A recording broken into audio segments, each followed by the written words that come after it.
Doctor ನಿಗು Ramesh ರವರಿಗೆ ಗಾಂಧಿ ಮರ ಕವನ ಬಿಡುಗಡೆಯ ಸಂದರ್ಭದಲ್ಲಿ ಶುಭಕಾಮನೆ ಅಭಿನಂದನೆಗಳನ್ನು ತಿಳಿಸ್ತಿದ್ದೇನೆ. ಕೊರತೆಗಳ ಸಂಭ್ರಮ ಎನ್ನುವ ಕವಿತೆಯನ್ನು ನಾನು ಆಯ್ದುಕೊಂಡಿದ್ದೇನೆ.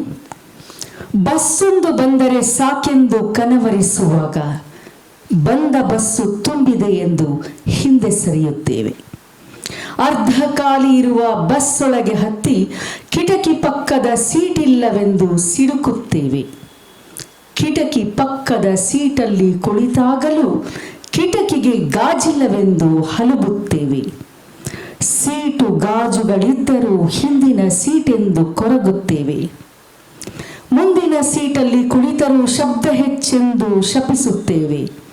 ಜನರೇ ಇಲ್ಲದ ಬಸ್ಸಿನ ನಡುವೆ ಕುಳಿತು ಖಾಲಿ ಬಸ್ಸು ಕುಲುಕುತ್ತದೆ ಎಂದು ಕಿರುಚುತ್ತೇವೆ. ಇರುವ ಭಾಗ್ಯವ ನೆನೆದು ಬಾರನೆಂಬುದ ಬಿಡು ಎಂದು ಬಸ್ಸೊಳಗೆ ಕಣ್ಣಿಗೆ ರಾಚುವ ಕವಿವಾಣಿಯ ಮರೆಯುತ್ತೇವೆ. ಕೊರತೆಗಳ ಹೊರಗೆ ಹುಡುಕುವ ಸುಖದಲ್ಲಿ ಸಂಭ್ರಮಿಸುತ್ತೇವೆ. ಇಷ್ಟಾಗಿಯೂ ನಮ್ಮ ಬಗ್ಗೆ ನಮಗೇನೂ ಅನಿಸುವುದಿಲ್ಲ. ಈ ಕವನವನ್ನು ನಾನು ಓದಿದಾಗ KS ನರಸಿಂಹಸ್ವಾಮಿಯವರ ಒಂದು ಕವನ ನೆನಪಿಗೆ ಬಂತು. ಚಳಿಗಾಲ ಬಂದಾಗ ಎಷ್ಟು ಚಳಿ ಎಂಬರು, ಬಂತಲ್ಲ ಬೇಸಿಗೆ ಕೆಟ್ಟ ಬಿಸಿಲೆಂಬರು, ಮಳೆ ಬಿತ್ತೋ ಬಿಡದಲ್ಲ ಶನಿ ಎಂಬ ಟೀಕೆ, ಇವರು ಮೆಚ್ಚುವ ವಸ್ತು ಇಲ್ಲಿಲ್ಲ ಜೋಕೆ. ಈ ಕೊರತೆಗಳ ಸಂಭ್ರಮ ಅನ್ನುವುದು KS ನರಸಿಂಹಸ್ವಾಮಿಯವರ ಈ ಕವನಕ್ಕೆ ಸಂವಾದಿಯಾಗಿದೆ ಅಂದರೆ ತಪ್ಪಾಗಲಾರದು. ಅಸಹನೆ ಇರೋರಿಗೆ ಪ್ರತಿನಿತ್ಯ ಕೂಡ ಬದುಕು ಅಸಹನೆಯ ಕೂಪವಾಗಿಯೇ ಬಿಡುತ್ತೆ. ಯಾವುದು ಕೂಡ ಸರಿ ಇದೆ ಅನ್ಸೋದೇ ಇಲ್ಲ. ಬೆಳಿಗ್ಗೆ ಎದ್ರೆ ಅಯ್ಯಪ್ಪ ಕೆಲಸ ಮಾಡಬೇಕಲ್ಲ, ರಾತ್ರಿ ಆದರೆ ಇವತ್ತೇನೂ ಒಳ್ಳೆ ಕೆಲಸ ಸರಿಯಾಗಿ ಆಗಲೇ ಇಲ್ಲ ಅನ್ನುವಂಥದ್ದು. ಅಂದರೆ ಕೊರತೆಗಳ ನಡುವೆ ನಾವು ಬದುಕುವಾಗ ಗೊಣಗ್ತಾ ಇಡೀ ಬದುಕನ್ನ ಗೊಣಗುವಿಕೆಯೇ ಬದುಕಾಗಿ ಮಾಡಿಕೊಳ್ಳುವಂತಹ ಸ್ಥಿತಿಯಲ್ಲಿ ನಾವು ಪರಿವರ್ತನೆಯಾಗಿದ್ದೇವೆ ಅಂದರೆ ಇದಕ್ಕಿಂತ ಹೀನಾಯವಾದ ಸೋಲು ಏನಿಲ್ಲ. ನಿಗೂ ಅವರ ಕವನದಲ್ಲಿ ಕೂಡ ಹೀಗೆ ಆಗಿದೆ. ಬಸ್ ಬಂದರೆ ಸಾಕು ಅಂತ ಕನವರಿಸುವಾಗ ಬಸ್ ಬಂತಲ್ಲ ಅದು ತುಂಬಿದೆ ಅಂತ ನಾವು ವಾಪಸ್ ಹೋಗ್ತೀವಿ. ಇದು ಪ್ರತಿನಿತ್ಯ ನಡೆಯುವಂಥದ್ದು, ಎಲ್ಲರ ಅನುಭವಕ್ಕೆ ಬಂದಂಥದ್ದು. ಆದರೆ ಆ ಅನುಭವವನ್ನು ಅಕ್ಷರ ರೂಪದಲ್ಲಿ ಕಾವ್ಯ ಶಕ್ತಿಯ ಒಳಗಡೆ ಆ ಚೌಕಟ್ಟಿನಲ್ಲಿ ಹಿಡಿದುಕೊಡುವ ರೀತಿ ಇದೆಯಲ್ಲ, ಅದು ರಮೇಶ್ ಅವರಿಗೆ ಸಿದ್ಧಿಸಿದೆ. ಕಿಟಕಿ ಗಾಜು ಸರಿ ಇಲ್ಲ ಅನ್ನೋದು, ಹಿಂದಿನ ಸೀಟ್ ಎತ್ತಾಕತ್ತೆ ಅನ್ನೋದು, ಮುಂದೆ ಶಬ್ದ ಹೆಚ್ಚನ್ನೋದು, ಅಂದರೆ ಕೊರತೆಗಳು ಏನಿದೆ ಇದನ್ನ ನೋಡ್ತಾ ಇರುವಂತಹ ಸಂಭ್ರಮವನ್ನ, ಸೊಗಸನ್ನ, ಅಂದವನ್ನ ನಾವು ಕಣ್ಣು ಹಾಯಿಸೋದೇ ಇಲ್ಲ. ಅದನ್ನ ಬಿಟ್ಟು ನಾವು ಕೆಟ್ಟ ವಿಚಾರಗಳಿಗೆ, ಋಣಾತ್ಮಕ ವಿಚಾರಗಳಿಗೆ ಮನಸ್ಸನ್ನು ಕೊಟ್ಟು ಇರುವ ಎಲ್ಲ ಸುಖವನ್ನ ಕಳೆದುಕೊಳ್ತಿದ್ದೇವೆ. ಕೊನೆಯ ಸಾಲುಗಳಲ್ಲಿ ಇರುವ ಭಾಗ್ಯವನೆನೆದು ಬಾರೆನೆಂಬುದನ್ನು ಬಿಡು ಅಂತ ಹೇಳ್ತಾರಲ್ಲ, ಹೀಗೆ ಹೇಳುವಾಗ DVG ಅವರ ಮತ್ತೊಂದು 4 ಸಾಲಿನ ಕವನ ನನಗೆ ನೆನಪಿಗೆ ಬರುತ್ತೆ.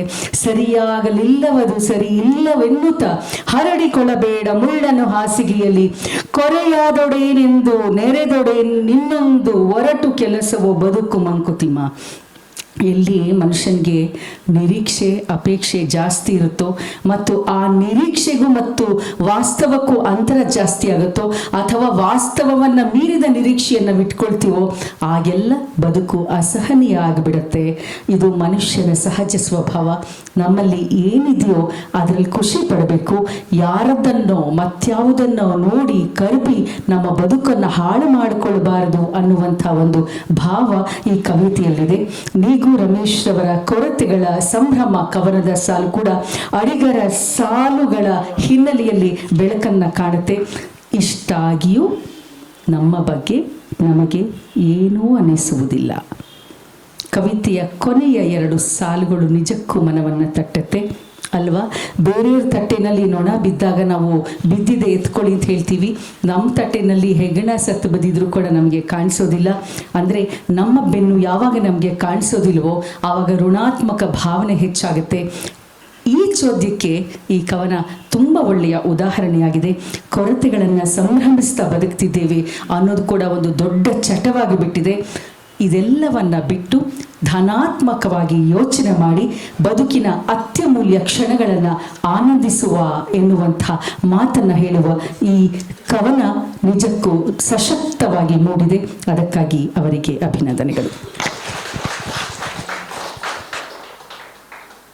ಧನ್ಯವಾದಗಳು ಮೇಡಮ್. ಲೇಖಕಿ ಮತ್ತು SBI ಉದ್ಯೋಗಿ ಆಗಿ ಕೆಲಸ ನಿರ್ವಹಿಸ್ತಾ ಇದ್ದಾರೆ ಮೇಡಮ್ರವರು. ಕವಿತೆ ವಾಚನಕ್ಕಾಗಿ ತುಂಬ ಹೃದಯದ ಧನ್ಯವಾದಗಳು ಮೇಡಮ್.